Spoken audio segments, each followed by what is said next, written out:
सत्याची जाण हीच आमची शान या तत्वावर चालणाऱ्या जी अविरत मराठी न्यूजमध्ये मी श्रद्धा सामंत आपले स्वागत करते। तर आता पाहू सविस्तर घडामोडी। डोंबिवलीत अनेक घरात गणेशाचे पूजन करण्यात आले। आता पाहूया घरगुती गणेश। जास्त खर्चाचा बोजा न करता निसर्गाचा व नैसर्गिक गोष्टींचा अधिकाधिक वापर करून लखरू पारेकर गुरुजी यांनी डोंबिवली येथील आपल्या गोगरासवाडीतील निवासस्थानी वेगवेगळ्या दगडांचा तसाच साड्यांचा वापर करत देखावा उभारला। त्यात आकर्षण म्हणजे इको फ्रेंडली अशी बाप्पाची मूर्ती, तीही फार मनाला मोहित करणारी। त्यांनी आपल्या या उत्सवाबद्दल व देखाव्याबद्दल सांगितले की सजावटीसाठी सर्व प्रकारचे जे काही नैसर्गिक असं या ठिकाणी त्याचा वापर केलेला आहे। याच्यामध्ये व्हाईट क्रिस्टल, त्यानंतर ग्रीन क्रिस्टल अशा वेगळ्या वेगळ्या रंगाचे क्रिस्टल या ठिकाणी नैसर्गिक आहे, त्याला रंग दिलेला नाही, काही नाही। आणि अशा प्रकारच्या सजावटीचं आमचं हे दुसरं वर्ष आहे। मागच्या वर्षी आम्ही ते लहान प्रमाणात केलं होतं, आता थोडंसं अजून थोडं मोठ्या प्रमाणात केलेलं आहे। पण याच्याही पुढे अजून मोठ्या प्रमाणात जे करण्याचा आमचा विचार आहे। सजावटीसाठी हा अत्यल्प खर्च असतो आणि या खर्चातून केलेली सजावटीचा उपयोग हे जे पाषाण आहे ते पाषाण नंतर आपल्याला घरात कुठेही ते सजावटीसाठी आणखीन वापरता येतात। म्हणून जे टाकाऊ आहे म्हणजे वापरलं जातं आणि टाकून द्यावं लागतं, अशी सजावट करण्यापेक्षा जे टिकेल त्याची सजावट आम्ही केलेली आहे। घरातल्या साड्या आहेत, पाठीमागे एक पडदा आम्ही शिवून घेतलेला आहे, बाकी घरातल्या सगळ्या मटेरियलमधूनच आम्ही हे सगळं सजावट केलेली आहे। आणि अतिशय छान असं वाटतं, मन रमतं या ठिकाणी। आणि या ठिकाणी तुम्ही बसलात तर एसी सारखा थंडावा या ठिकाणी निर्माण होऊ शकतो। त्याचं कारण का तर पाषाण ते नैसर्गिक आहेत, थंड हवेत झालेले सगळे हे पाषाण आहेत। डोंबिवली पूर्व येथील शेलार ऑफिस त्रिमूर्ती नगर येथील बाळकृष्ण काशीराम शिंदे यांच्या निवासस्थानी श्री गणेशाची स्थापना मोठ्या आनंदोत्सवात व भक्तिभावात करण्यात आली। लाखो भाविकांचे श्रद्धास्थान श्री गणरायाचे सर्वच जण मोठ्या आतुरतेने वाट पाहत होते व गणेश चतुर्थीच्या दिवशी मोठ्या भक्तिभावाने घरात बाप्पाची स्थापना करून मनोभावे पूजा अर्चना केली। बाळकृष्ण शिंदे यांच्या निवासस्थानी श्री गणेशाची सुंदर व सुबक मूर्तीची स्थापना करण्यात आली। तसेच सुंदर असे डेकोरेशन व सुंदर अशी रोषणाई करण्यात आली। बाळकृष्ण शिंदे यांच्या निवासस्थानी त्यांचे कुटुंब, नातेवाईक व मित्रमंडळांनी मोठ्या भक्तिभावाने गणेशाचे दर्शन घेतले। तसेच यंदाचे हे 10वे वर्ष असून बाळकृष्ण शिंदे व त्यांचे कुटुंबीय मोठ्या आनंदोत्सवात दरवर्षीप्रमाणे हा उत्सव साजरा करत आहेत। तर दुसरीकडे सुनील नगर येथील बबन त्र्यंबक शेलार यांच्या निवासस्थानी श्री गणेशाचे आगमन मोठ्या आनंदोत्सवात करण्यात आले। यंदाचे हे त्यांचे 5वे वर्ष असून यंदा त्यांच्या निवासस्थानी श्री दगडूशेठ हलवाई गणेश मूर्तीची प्रतिष्ठापना करण्यात आली। यंदाच्या वर्षी त्यांचे चिरंजीव विजय शेलार यांनी सुंदर व सुबक अशी सजावट केली, तसेच सुंदर अशी रोषणाई करून सर्वांचीच मने जिंकली। श्री गणरायाची मूर्ती ही सुंदर व सुबक आहे। दरवर्षीप्रमाणे यंदाच्या वर्षीही त्यांच्या निवासस्थानी श्री गणेश चतुर्थी निमित्त श्री सत्यनारायणाच्या पूजेची स्थापना करण्यात आली। यावेळी त्यांचे नातेवाईक, मित्रमंडळी यांनी तीर्थप्रसादाचा लाभ घेतला। गणपतीत गौरीचे आगमन म्हणजे दुधात शर्करा। या गौरीची पूजा करण्यात सर्व भक्त मंडळी मग्न होते। 9 सप्टेंबर रोजी श्री गणेशाची स्थापना करण्यात आली। गणेश चतुर्थी म्हणजे हिंदूंचा महत्त्वाचा सण। या दिवशी आपले विघ्न हरणारा बाप्पा काहींकडे 1.5 दिवस, काहींकडे 5 दिवस, काहींकडे गौरी गणपती सोबत तर काहींकडे अनंत चतुर्थीपर्यंत विराजमान असतो।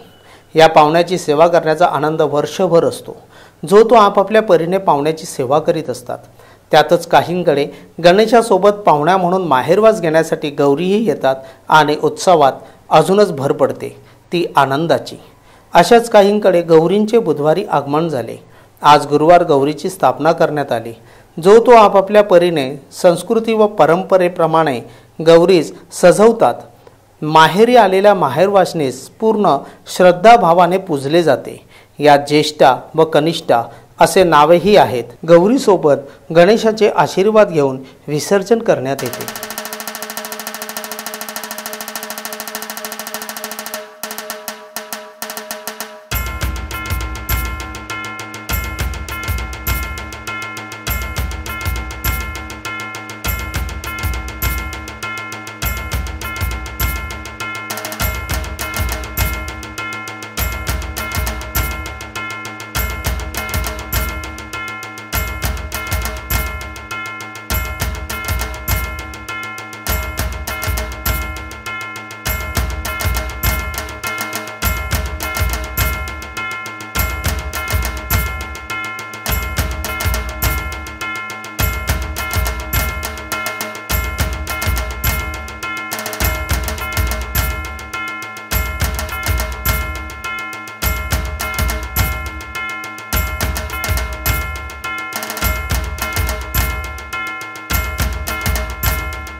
मराठा समाजमध्ये दुफळी निर्माण करणाऱ्यांनी लक्षात ठेवा, छावा संघटना त्यास विरोध करेल हे सांगण्यासाठी छावा संघटनेतर्फे पत्रकार परिषद घेण्यात आली।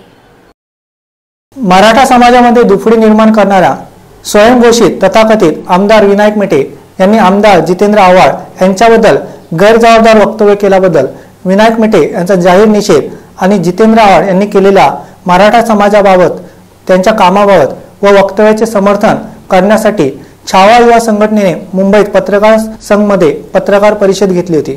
त्यावेळी छावा युवा संघटना अध्यक्ष बाबासाहेब पाटील, वंदना मोरे, तारिक रेजवी व अन्य मान्यवर व्यासपीठावर उपस्थित होते।